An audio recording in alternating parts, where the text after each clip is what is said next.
number 7 World Trade Center. I've heard several reports from several different officers now that that is the building that is going to go down next. In fact, one officer told me they're just waiting for that to come down at this point. You hear that? Keep your eye on that building as it's coming down. Building is about to blow up. Move it back. All right, guys. And it sounded like a countdown. And at the last few seconds, he took his hand off, and you heard 3, 2, 1, and he was just saying, "Just run for your life, just run for your life." And then it was like another 2, 3 seconds. You heard explosions, like boom. There's like a distinct sound. This was boom, and like you felt a rumble in the ground, like almost like you wanted to grab onto something.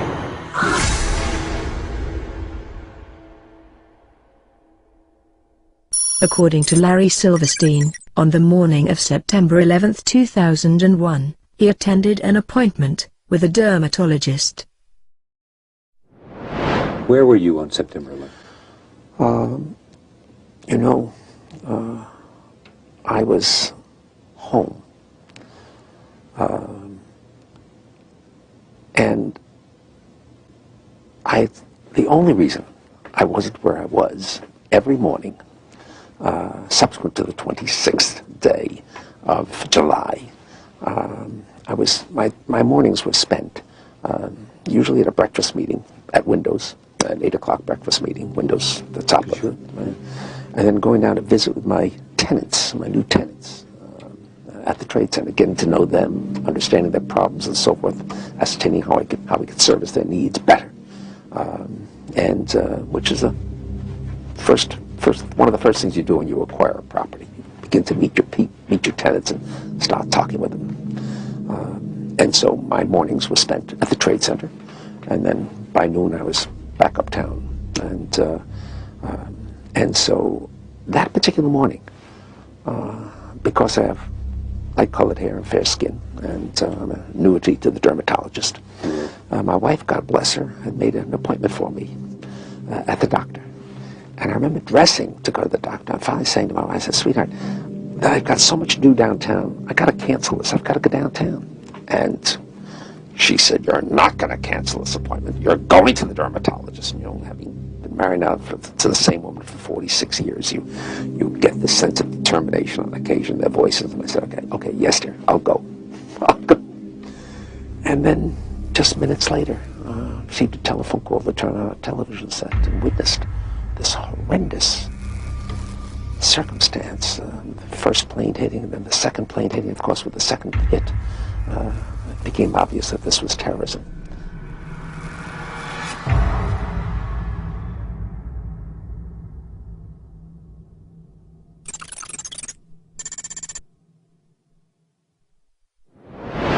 I remember getting a call from the fire department commander telling me that they were not sure they were going to be able to contain the fire. And I said, we've had such terrible loss of life. Maybe the smartest thing to do is pull it. And they made that decision to pull, and then we watched the building collapse. 3 years later, Silverstein issued a statement claiming that he had used the term "pull it" to refer to pulling the firefighters out of Building 7. But there are several problems with Silverstein's explanation. According to FEMA's building performance study, firefighters were never in the building. Preliminary indications were that due to lack of water, no manual firefighting actions were taken by the fire department. And these statements, from Popular Mechanics and the New York Times, confirmed that no firefighting took place in Building 7, and that the fire department had ordered firefighters away from the building at 11:30 a.m. Another problem is that Silverstein made no reference to the firefighters when he talked about Building 7 for the PBS documentary. Plus, after Silverstein stated that the decision was made to pull Building 7, he finished his sentence with these words. And then we watched the building collapse. This would indicate that the collapse of Building 7 was the direct result of the decision to pull it.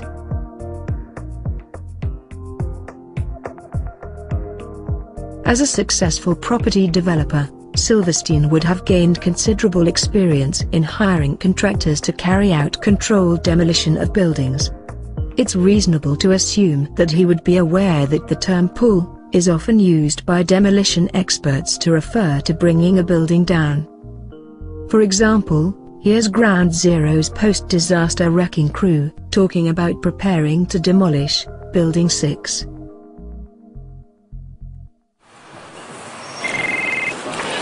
Hello? Oh, we're getting ready to pull Building 6.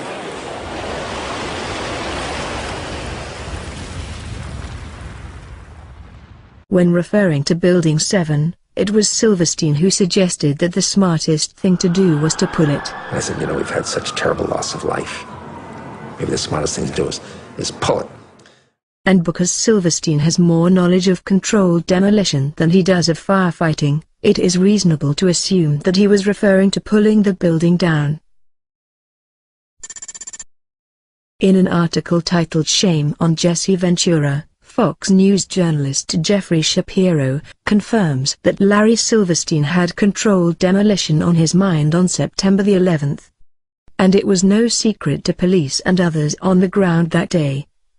Shapiro stated that on September the 11th, Larry Silverstein was on the phone to his insurance carrier to see if they would authorize the controlled demolition of Building 7. This revelation causes yet another problem for the official story. How could Silverstein expect to carry out a controlled demolition when it takes several weeks to prepare a 47-story building for demolition?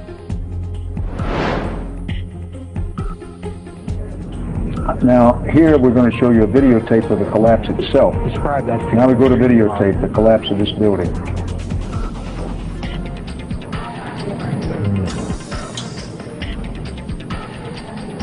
It's amazing.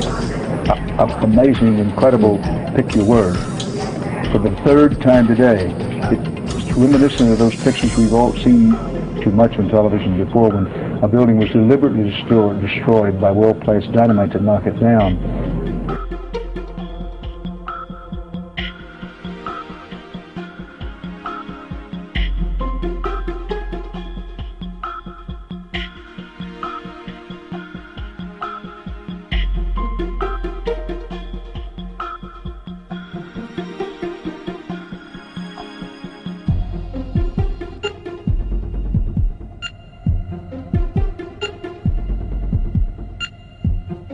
To me, I knew that was an explosion. There was no doubt in my mind. September the 11th was clearly a most fortunate day for Larry Silverstein. Not only did he avoid being killed by the attacks, he received a multi-billion-dollar settlement from an insurance policy taken out just a few weeks before. This policy was set up specifically to insure the buildings against destruction via a terrorist attack.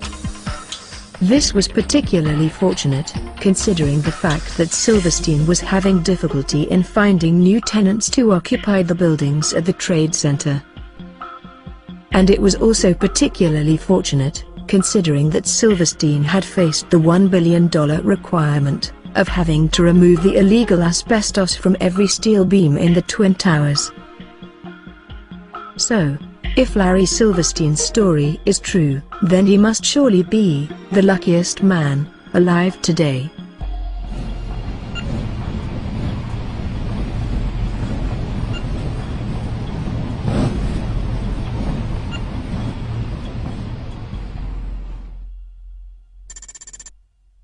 Larry Silverstein. Last time we talked, sir, I asked you if you could address some of the 9/11 conspiracy theories that you are accused of.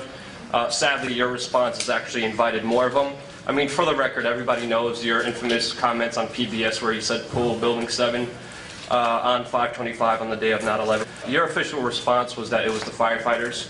My question is, it was pretty clear that you meant the building, and if it was the firefighters, they already are outside the building by 12 because the water lines were broken. Ask the question. And the fire chief that you said you spoke to, Fire Chief Negro, denies talking to you on that day of 9/11. Can you answer those questions and address the theories against you?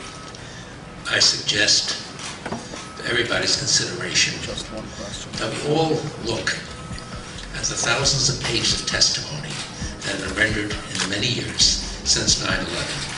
And let's use today's session for some of its... Are you aware of testimony of bombs in the building before the building collapsed, sir? Are you aware of that testimony?